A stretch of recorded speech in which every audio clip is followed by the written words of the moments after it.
Hello বন্ধুরা, good morning. তোমরা সবাই কেমন আছো? আমি তো খুব ভালো আছি।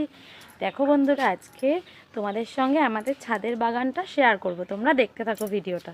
সকাল সকাল স্নান টান সেরে ঠাকুরের জন্য ছাদে ফুল তুলতে এসেছি, তাই ভাবলাম যে তোমাদের সঙ্গেও আমাদের ছাদে কী কী গাছ আছে সবগুলো শেয়ার করি।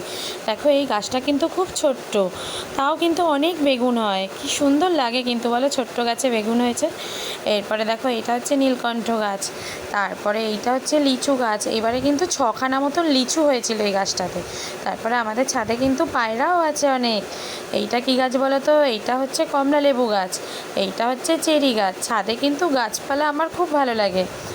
আমার মতন তোমরা কে আছো এরকম গাছ ভালোবাসো? আমাদের তো বাইরে একটু জায়গা নেই, তাই আমাদের যা গাছ লাগাই এই ছাদেই লাগাই। জায়গা না থাকলে কি করব বলো? দেখেছো আমটা, কি সুন্দর আমটা হয়েছে। ওই আমটা কিন্তু আমি ঠাকুরের জন্যই রেখে দিয়েছি। তারপরে দেখো, এটা হচ্ছে বাতাবি